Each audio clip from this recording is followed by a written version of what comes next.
Alright, welcome back to the channel. So I have the cars up on scales. As you can see, I have not looked at a number yet.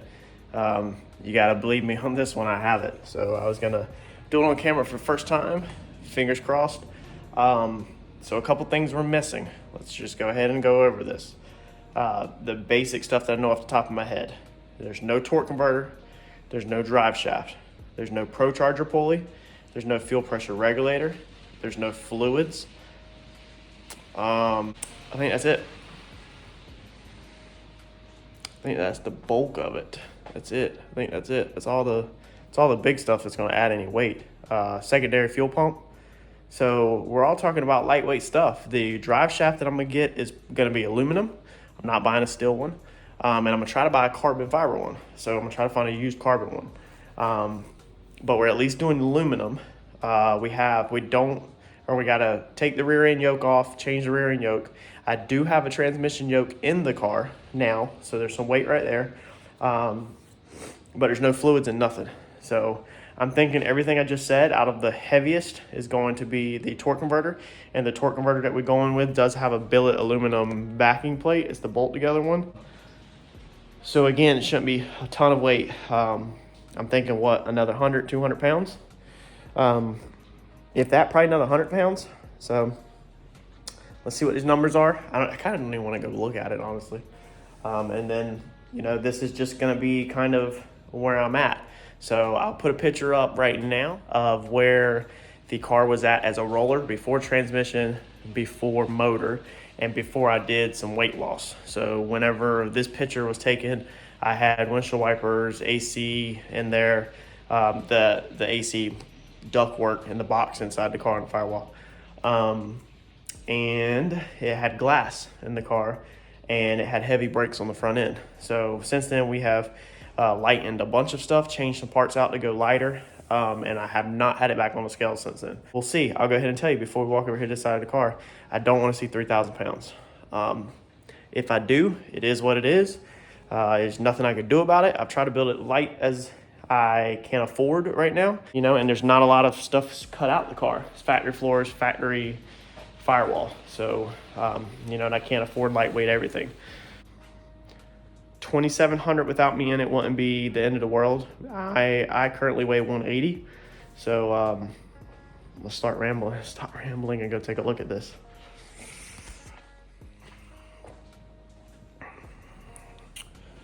Let's see here. Not bad.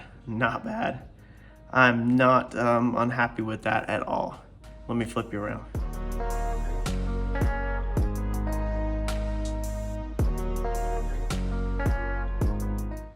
So there you go, 25, 24. I have to figure out how to read these scales, because this is like a circle track scale from what I'm hearing. And so it's cross weight versus normal front to back percentages. So I have got that up and figure out what all these numbers mean. So I'm gonna take a picture of the weight and do some research tonight on cross weight and see how you figure out your front to back suspensions. This is front to back percentages on a scale that does cross weight. So I know I overheard the guys talking this weekend about, on the phone about how it was different. So I don't know, I'll do some reading and teach myself tonight. That's not bad. That's not bad at all. Even if we stacked another 100 pounds on it, that's 2,600 without a driver in it. You add me 180, let's just say you add another 200 on it, 26, that's 2,800. 2,800 race ready is what it should be.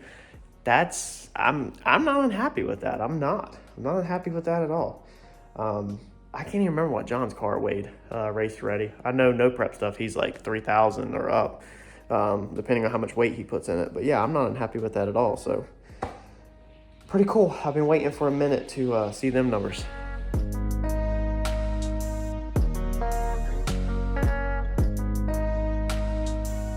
All right, so here's all of our wiring. This is supposedly everything we need to run the car. So it looks like, let's see here, injector harness, main power harness, map sensor, O2 wideband sensor, Coil harness. And then this is your inputs and outputs. This is for the dash. And I think I already said that. That's your main harness. So it doesn't actually look that bad. I'm actually not too worried, even though this really worries me. So I think I'm gonna just start hooking some stuff up tonight and plugging some stuff in and kind of just laying it and seeing where it goes. And then go from there. So this is what I'm going to do on the injector and the coil harness, since they obviously are going to lay right there on top of the engine in your face. I have a lot of orange and black, so I don't want all these wires, all these different colored wires everywhere. So I also do not have a label maker, as a lot of y'all do not. So what I'm going to do is, I've already done it. We're going to roll these up nice and neat around them like this, basically tight, and we're going to zip tie it to itself, and then we're going to wrap Tessa tape around that. So this is Tessa tape, for anybody that didn't know, because I used to not know, so I actually learned this. So there's probably somebody else out there that didn't know. This is that like cloth like tape. Okay, it's way better than electrical tape. It's what higher end stuff uses, even though the Holley harness has a ton of electrical tape. The nicer installs use Tessa tape. So we are going to take this Tessa tape and we're going to do this right here. So we're going to zip tie our label, and then we're going to wrap Tessa tape from the plug to the label, and then from the label to where their stuff starts at. And what that's going to do is, when it lays in there, it's going to be all black, and it's going to look better than this laying in there like that with a tag flapping around. And that allows me to not cut my tag, so I don't ever lose which cylinder it goes to or mix anything up. And basically, I'm not disturbing anything that they have done, even though I have read horror stories about Holley stuff not working right out the box.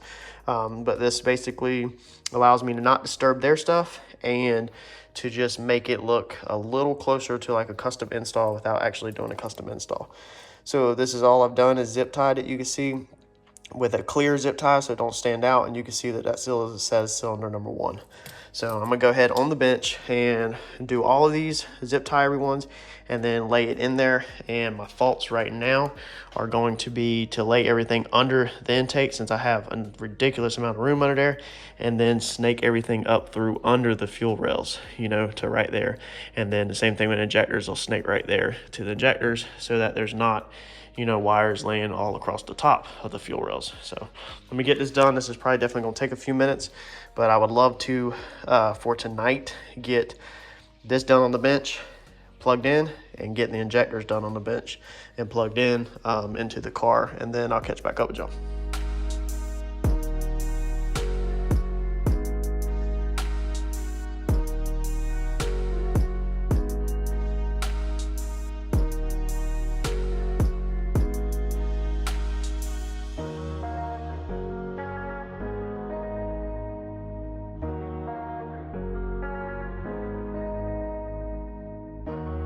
All right, that already looks 100 times better. Now, I'm not going to do these because these are just single wires, and they're going to be really far under the intake where you're not going to see them.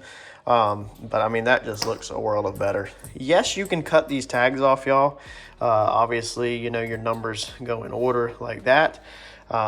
This would be 1, 2, 3, 4, and then let's see here. This would, of course, be 6, 7. Yeah, no, 5, 6, 7, 8. All right. No.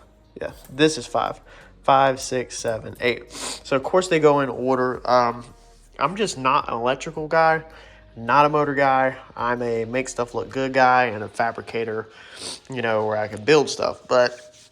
So I don't want to disturb, like I said, the whole point of this is because I don't want to disturb anything that somebody else did. The whole point of buying this pre-made harness was so I didn't have to do it. So I don't want to cut labels off, and then for some crazy reason, somebody's in question down the road or get confused or whatever. This looks absolutely amazing to me for what it is. These little tiny bands are not a big deal. They're nice that they still have, the numbers on them for what cylinder they go to. And it's just a little touch that when you pop the hood, somebody might ask who wired the car, and then when you say, well, it's a drop-in harness from Holley, they may be, I'm hoping that I can give off the impression, then they might be like, oh, wow, that looks really good for, a plug-and-play harness. So that's the goal here with all of this, is just to make it look more custom. So I'm gonna drop this in the car, and then we're gonna move on to doing our injector harness and fixing it. So we went from, you know, crap looking like this to like that. Way cleaner. I mean, who wouldn't like that over this? So let's get at it. All right, so that's how I laid the harness in there. Tried it a few different ways, ended up zip tying it basically right there to the valve covers. Doesn't really stand out too bad. Your fuel rail, of course, gets over here. I was originally like running it under the fuel rail, like up through here and then to them. And then I thought about it. I was like, no, hold on. One thing you have to think about when you're doing this stuff is you don't want to create more problems. So I was like, if I run this and coil harness through this, yeah, I can hide it nice and neat a little bit better here where most of it's underneath, you know, there. I was like, but if I ever have to take the intake off, I have to undo all of that harness and feed it back. You know, if you run it through here, then you'd have to feed it back through here to get intake up. So I decided that it was smarter to run it around the backside and then snake it up and zip tie it down the valve covers like that. That way you can technically take the intake off now without the coil harness being in the way. And if you needed to pull a valve cover, you probably could leave this zip tied, undo your coils, pull your coils, and then you could probably leave this unzip tied and fold this whole thing over like that. But even if you needed to unplug it, you would just cut your zip ties right here. There's only, let's see here, 1, 2, 3, 4. So you just cut these 4 little zip ties, lay your harness over, and then you can pull your valve cover out. So I think that's gonna be clean. What I'm gonna figure out now is I'm gonna do the injector harness now, and then I'm gonna figure out how the best way for it to lay in there. So I'm gonna get at that, and then I will show y'all what I come up with. Figuring this out, laying it in different ways, and you know, trying to get it to lay out where it looks like not like junk actually takes a lot of time, man. So between taping that and figuring out the pattern I wanted that to lay, that was probably like an hour. So it's no joke. I do have them red wires that I did not wrap up. I was kind of thinking they would go to the knock sensors because the knock sensors are literally right down there. But they don't plug into the knock sensors. So I don't know what them wires are for. So I know this harness was, I think, for stuff that's not deleted, whereas what TKM told me was I would be using a harness and some plugs would not even get used. They would just get zip tied up. So maybe them are 2 wires that I don't need. If you know what them wires go to, them red wires, you know, they're back here in this general area, let me know, because I have nothing that plugs in back here besides I think the coolant temperature sensors over here, but then there's nothing over there. So like I said, the knock sensors are down in there, and they were on this factory harness, but I unplugged it because I thought that, you know, that's what them red wires were for. But now that I look at it, let's see here, you know, no, these have 2 wires going in them. So that can't be for the knock sensors. I don't even know if I'm gonna end up using, I don't even know if this gets used or not. So if you know anything about Coyote and you know if I use my knock sensors or not, go ahead and drop in the comment and let me know.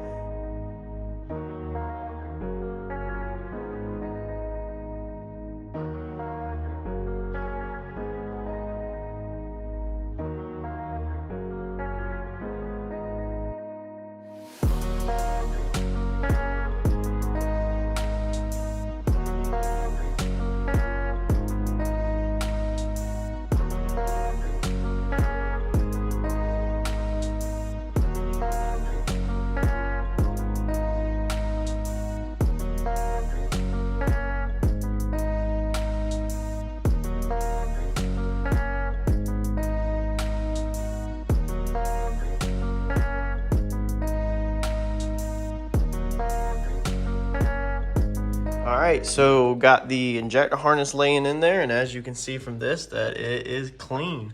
Let me turn on the light. So it's nice and clean. You don't even really see it. You know, when you're looking under the hood like this, you look up close, the injectors are ran out down here. So they are plugged on this side. So to unplug them is going to be hard if you have to unplug and plug one of them. So more than likely you'll have to take these 2 clamps off, pull the rail up, and unplug them. I don't know if that's how everybody else's are, but even with them turned on like this side, it was just so tight that I don't think you're plugging these in and unplugging these with the rail all the way down. So here's my other fuel line that's not hooked up right now. You know, it's just sitting down there, but the injector harness is laying right there to plug, so it's down there in the valley. I don't know yet. When I lay out the main harness, then I'll figure out if that plug goes that way to a body harness, you know, to the main harness, or if the main harness comes up in here to do some things and it will get plugged in under the intake. So basically, I don't know where the plug's gonna fall, if it's gonna be under the intake or in the car. I'm already thinking that I'm gonna drill a big hole back here, or do, I don't really want to do the pass-through connectors because I just don't want to wire all that, the bulkhead firewall stuff. So think about really drilling a hole with, you know, like a rubber garment or some custom panel, two-piece panel that the wires can go through into the inside if the plug falls in there, because I also have this plug right here, which is for the coils. So I don't know where that's going to fall yet. So right now we're just going to leave it down there in the valley, because it'd be pretty cool if the main harness comes out and then them plugs get plugged in, everything under the valley. If we can hide everything in the valley, that'd be pretty cool. So yep, let's see here, what else? Yeah, that's basically it. So that was like two hours tonight to wrap them pieces up and get them where they look good. So now you don't see, you know, colored wires when you're looking right here under the hood. And to get everything ran where it lays out all nice and smooth. So I think that's gonna be a wrap for tonight. Let's see here, tonight is Tuesday night, so tomorrow's Wednesday. We're counting down to Woodstock this weekend with Randy's car. So I think tomorrow night, if I work out here some, what I'll do, because that's the input and output, so don't want to mess with that right now, is I'll probably start laying out the main harness tomorrow night. I'm thinking, since I knocked them two harnesses out tonight, I'll start laying out the main harness, seeing where it goes, and I will also start at some point. The one night, the next two easy harnesses are going to be as the main power harness. That one should be pretty simple.